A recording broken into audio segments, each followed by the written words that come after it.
Hi everyone. Some time ago you probably seen me restore this computer, a Wang 2200 PCS. This is a mini computer in a desktop case, but it's a mini computer. It does not have a microprocessor.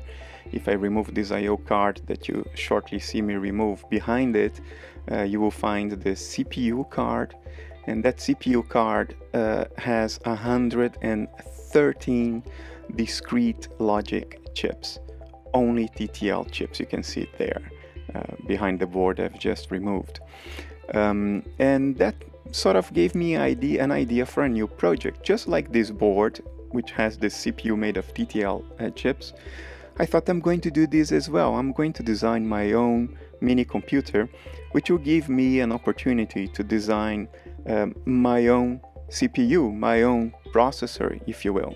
You know, Cerberus has 2 CPUs, well, 3, but they are not my own. And Argon also has a very fast, very powerful CPU. It's a computer I designed, but again, I didn't design the CPU. And my education, I have a doctorate in processor design, reconfigurable processor design. So I thought, that's what I want to do to contribute to the community now. Do something in my key area of expertise, which is design my own CPU.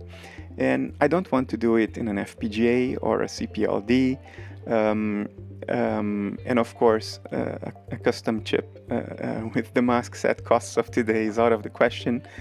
So I'm going to do that in the most efficient way I can without programmable logic, and that is by using CMOS versions of 74 logic, just like this computer used, except that this computer didn't use the CMOS 74 logic. They used the LS versions.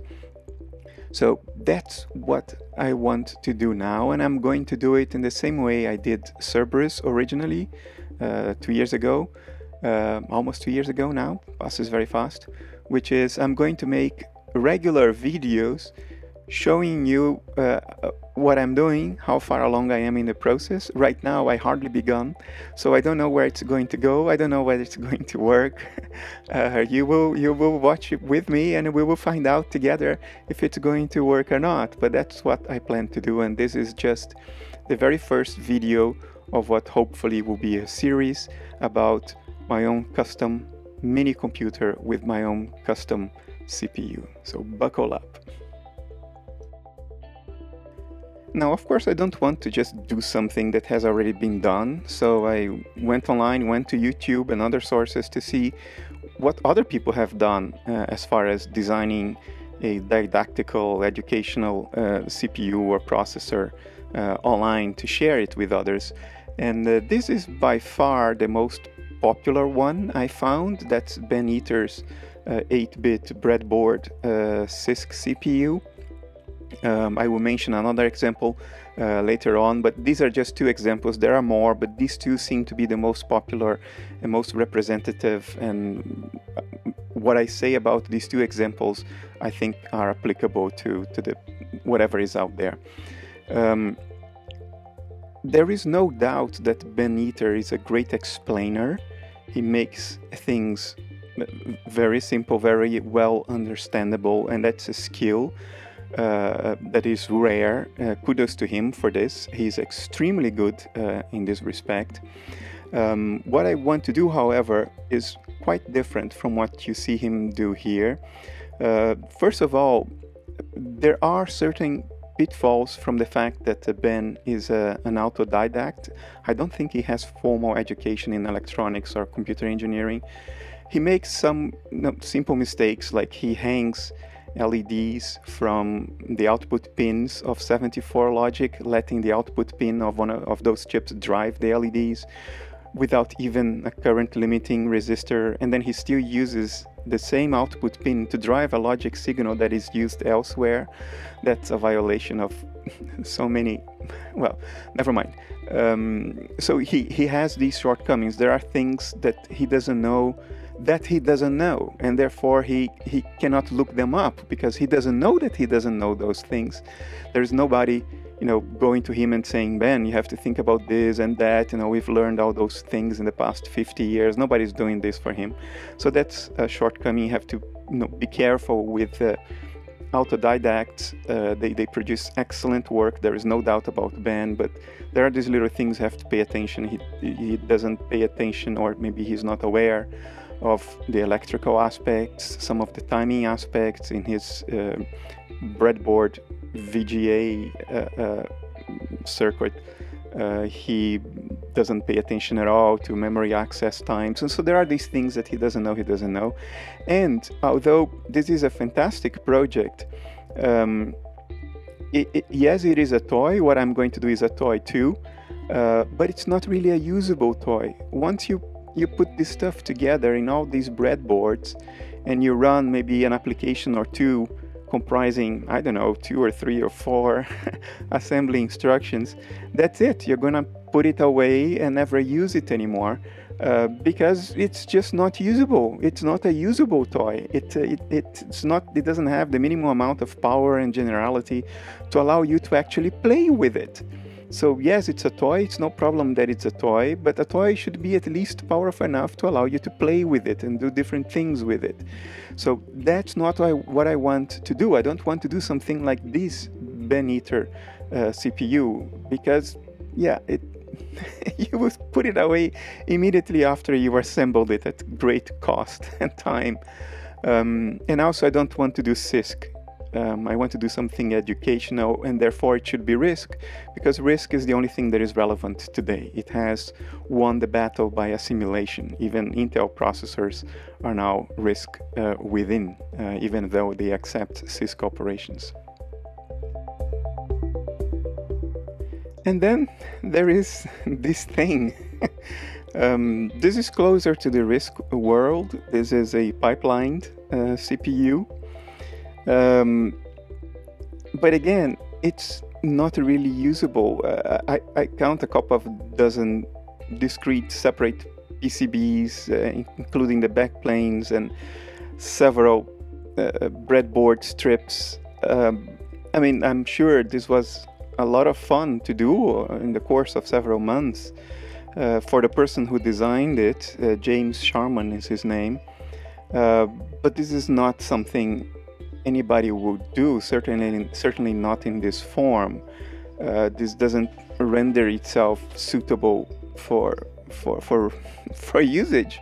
And also, you can have different opinions about the specific processor architecture chosen. This is not the way I would do a design. So I'll leave it at that. This is not what I would do either in implementation or in architecture. So hopefully what you see from me will by itself explain why I feel that there are better ways of doing this. But anyway, these are the two main examples I wanted to comment on. There are several other examples online, but I don't think there is anything I'm missing based on the commentary I just made about these two examples.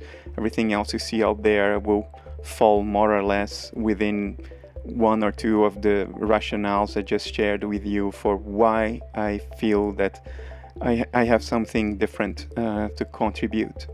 So let me tell you now, what exactly is it that I set as requirements for myself? What exactly is it that I want to achieve? So here's what I want to do. These are the requirements for Talos ES. I want it to be an educational project. I'm even okay to call it a toy, because it's not going to be a computer that will replace your PC for whatever productivity applications. It's going to be a toy, but it should be a usable toy. It should be a toy that you can really do something with, that you can program meaningful applications for it and use it in different ways and experiment in different ways. And not something that you just build once, run I don't know, 3 instruction application on it and that's it. And you put it away. No, I don't want that. It should be a usable toy. Because it's more educative if it's usable, if you can use it for different things. And there will be tooling support. So when I design the assembly, the instruction set architecture, I'm going to make sure that I design it in such a way that it makes my life easier to create an assembler for it. So there is some tooling support for it as well, and people don't have to program in machine code or binary or microcode. It's going to be a RISC CPU, a reduced instruction set computer, because that's the world today. Nothing today is CISC anymore. Even the x86 processors today, they are internally RISC. There is a hardware translator that expands the old-fashioned CISC instructions into a list of RISC operations, and that's what the processors today execute. RISC operations, everything is RISC. So if I want to have to come up with an educational project, it should be relevant, and to be relevant, it should be RISC. Now, and this is an important point, I want it to be programmed in assembly. And that may seem to contradict the idea of using a RISC architecture, because the philosophy of RISC is to take complexity out of the hardware and move that complexity over to a compiler that does it automatically if you write code in C or some other C++, some other high-level language.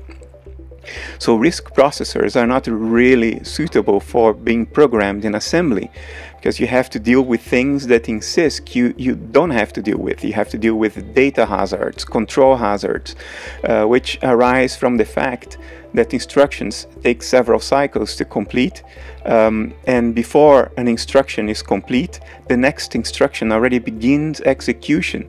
So if the next instruction uses the result of the previous one, that result may not be available from the previous one when it's needed, because the previous one still is running. Or when you take a conditional branch, the condition for the branch may not have been computed yet when you're computing the branch. You may be using an old content of a register, and then you will branch wrongly. So these are difficulties entailed in programming RISC processors in assembly, but I want to see if I can strike a balance to have a productive, usable RISC instruction set architecture that is still easy enough to program in assembly with predictable instruction execution times, predictable data availability times. So through a couple of simple rules, the assembly programmer knows when he has or she has to include, for instance, a no-op in order to wait for the result of the operation to be actually available. So that's what I'm going to try to do. And the reason I'm going to try to do this is by programming in assembly for a RISC processor, you really come to understand how RISC pipelines work, how RISC processors work, and how they are different from old-fashioned CISCs, and why CISC basically lost the fight. And programming in assembly for a RISC processor naturally guides you to that understanding. Now, I'm going to use only standard parts, only 74 logic ICs, and the ones that are still manufactured. There's a whole lot of 74 logic ICs that are no longer manufactured. I'm going to exclude those from this project because of ease of procuring the parts.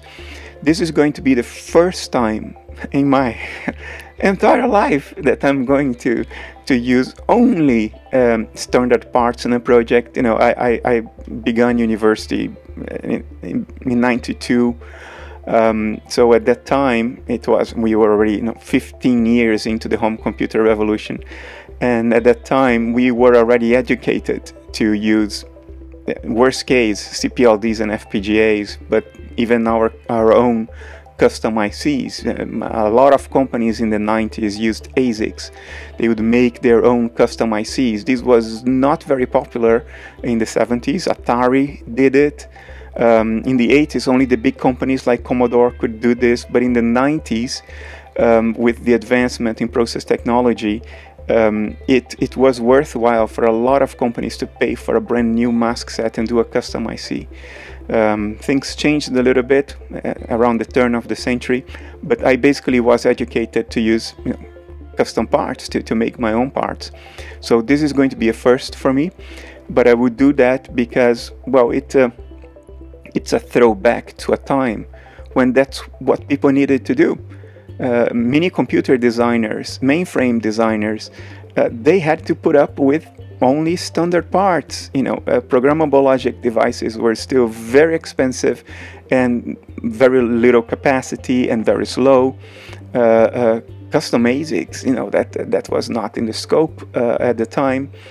And there is a certain way of thinking, a certain way of designing, a certain art that has been lost because nobody does it with discrete parts anymore. Everybody goes for either very fast programmable microcontrollers today, or FPGA CPLDs, or if you work for a large company like I used to, you just make your own ASIC. And that art of designing with Lego blocks, electronic Lego blocks, is more or less lost. So I want to try to rekindle that, to bring some of that back. And that's one reason. The other reason is that I want Talos to be completely understandable in principle just by looking at the boards, just by looking at the PCBs. And that's why I'm going to restrict myself to only 2-layer PCBs. It also has an advantage for cost. But the idea is, with only standard parts and only 2-layer PCBs, you can see all the ICs, you know what they do, and you can see all the traces, all the connections, and you know what's being connected to what. So in principle, you can reverse engineer all of the Talos boards just by looking at them. And that's not something that happens anymore today, so I wanted to bring that back. I am going to use LED indicators for the key data and control signals, and that's what I'm going to take from the Ben Eater approach and the James Sharman approach. They all also used LEDs for all the key data and control signals. At full clock speed with Talos, those LEDs will mean nothing because they will be just like pulse width modulation. They will be lit at all times as far as your eyes are concerned. They will be blinking so fast that you will not be able to see anything. But I also, and I'm going to talk about it in a moment, there will be a situation in which these LEDs will be useful when the user drives the board by hand and not with a crystal oscillator, but by pressing a little knob to implement the clock ticks. And that has an educational purpose to it. I'm going to use only through-hole old-fashioned LEDs, not LED banks and all this modern stuff. Talos will be composed of multiple cards. It's impossible to build your own CPU out of only discrete parts in one board unless you're prepared to have an enormous, gigantous board. Especially if you're going to use LEDs and you want to be didactical and show all the data and control signals in an LED. You need LED drivers, you need resistors, and you need the dip switches, and you can't fit that in one board. So I'm going to go for probably ITX aspect ratio and several cards with a custom backplane. Now each card, and that's what I hinted at before, each card should be usable in an automatic mode, which is the traditional mini computer mode. You stick the card into the backplane, you turn the computer on, and the computer is driven by a clock oscillator, a megahertz, 2 megahertz, whatever it will be, and just does your computations automatically. But I also want each one of the cards to be usable independently of the rest of the system. I want you to be able to take one of the cards, say the ALU, connect it to a power supply through a barrel connector or whatever it will be, and set dip switches for the operands of the ALU operation you want to perform. Set a dip switch for the control signals, to define what operation do you want. Is it an addition, a subtraction, whatever, and then press a knob to clock the system and see the results in the LEDs. In other words, to use an ALU card as basically a hand calculator that is independent of the rest of the system. And there are a couple of reasons I want to do that. One is obvious, it's didactical. It's nice to be able to hold a card in your hand and drive it by hand and show to yourself how it works and follow the way, how it's processing the data, and be able to take that exact same card and plug into a backplane and see it running automatically at full speed. The other reason is that this is a big project. This is essentially a mini computer, which is complexified by the fact that I want every signal to be visible. So there will be more resistors, more drivers, buffers in the system to drive the LEDs. So it's complicated enough in terms of assemblage. A lot of components that need to be soldered. And I don't want to make it in such a way that you only get the pleasure of seeing something working when you build all the cards and you put everything together. It will take too long and may demand even too much money in one go. So I want to build it card by card in such a way that if you are building it yourself, when you complete one card, you can already use it. You can already set the dip switches and see the LEDs and use the ALU card as a hand calculator, for instance. And give yourself that feedback of satisfaction at several points in the project without having to wait for the global completion of the whole thing. Now let's go to the CPU. As I mentioned, it's going to be a RISC instruction set architecture, or ISA. Designing the instructions goes hand in hand with designing the hardware. In processor design, there is not really such a thing as one person just designing the instruction set totally independently of the person who is going to implement the microarchitecture in hardware. When Acorn did the first ARM, Sophie Wilson was working hand in hand with the microarchitecture guy, the hardware guy. I forgot his name now. I'm going to put some titles on the screen for you to see his name.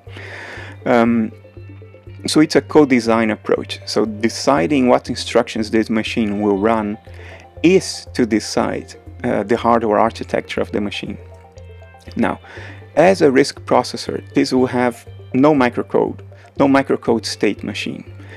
You will not have that situation where an assembly instruction is fetched from memory and then you go into a state machine of, 5, 6, 7, 8, 12 cycles before you can complete that assembly instruction, and only then you go and fetch the next assembly instruction from memory. That's not how it's going to be. An instruction will be fetched every cycle from memory, and the execution cycle of that instruction will take only one clock cycle. The whole thing has to be done spatially and not through a state machine. So no microcode, only an instruction decoding word that will drive the control signals, and the execution stage of that instruction has to be one cycle. The total latency will be 3 cycles, and the reason for that is that I'm going to use a 3-stage pipeline. So the first cycle you fetch the instruction, the next cycle you decode the instruction and fetch the next instruction, and then in the next cycle you execute the first instruction, you will decode the second instruction, and you will fetch the third instruction, and then so on and so forth. So the total latency for an instruction is 3 cycles, but the throughput, unless you have branches, the throughput will be 1 instruction every cycle being completed.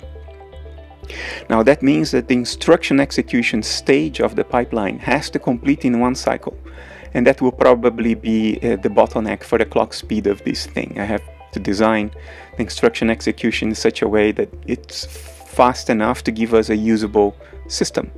A toy, but a usable, fast enough toy that you can really program applications that run fast enough to be meaningful. As in any RISC processor, the operations or the instructions need to be orthogonal, meaning instructions that do memory access will not do ALU operations.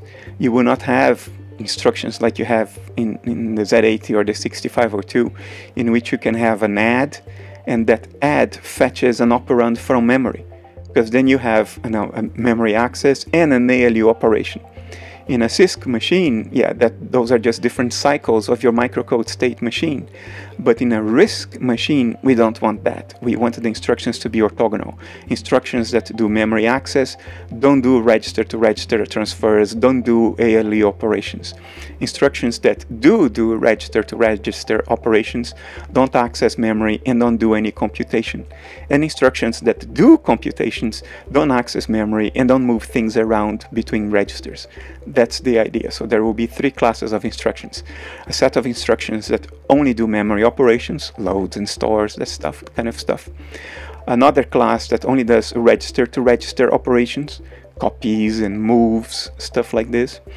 And another class of instruction that only performs actual computations, like add, subtractions, compares, this kind of stuff.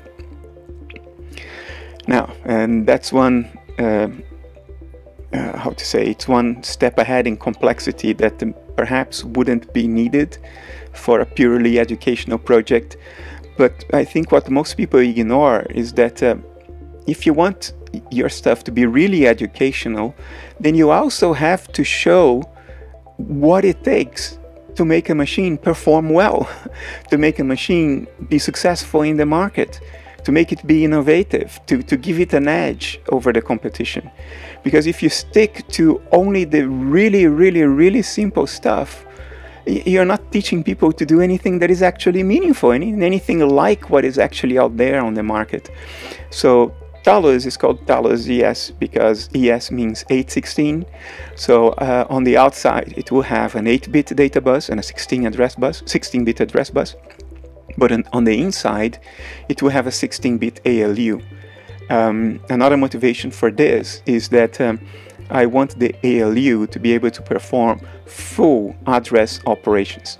So that you can, for instance, add to 16-bit addresses without needing indirection, without needing that silly stuff like 0 page in a 6502. Oh, no, you don't want any of that.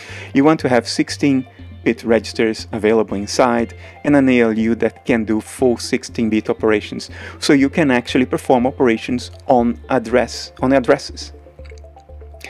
Now, because this ALU will be 16-bit wide and the data, not the addresses, but the data is only 8-bit wide, there is no reason why we shouldn't be able to design it in such a way that if you're not doing an address operation, if you're doing data operations, then you can do 2 data operations in parallel. And then we just need to configure the ALU in such a way that instead of a 16-bit ALU, you actually have 2 8-bit ALUs, which access, say, 4 8-bit registers instead of 2 16-bit registers. So the registers and the ALU will be configurable in such a way that they can either do full 16-bit operations on 16-bit registers or 2 8-bit operations on 4 8-bit registers. That's the idea. 4 8-bit registers as operands, of course, and you still have the results, which are 8-bit as well. So next and final point. I mentioned this already before. Although Talos will be based on a RISC CPU, and that's a challenge I'm taking for myself, I'm going to try to design the instruction set architecture and therefore the microarchitecture, the hardware itself, in such a way that the RISC operations are logical, that whatever data and control hazards are involved are very predictable, very simple to understand and to manage through no ops in the code if one is using branches, and provide it with tooling. So for me, this is the most challenging aspect of the architecture, is how to achieve all the other goals I listed while making it easy to program in assembly. That's the challenge for me. Let's see if I'm going to succeed.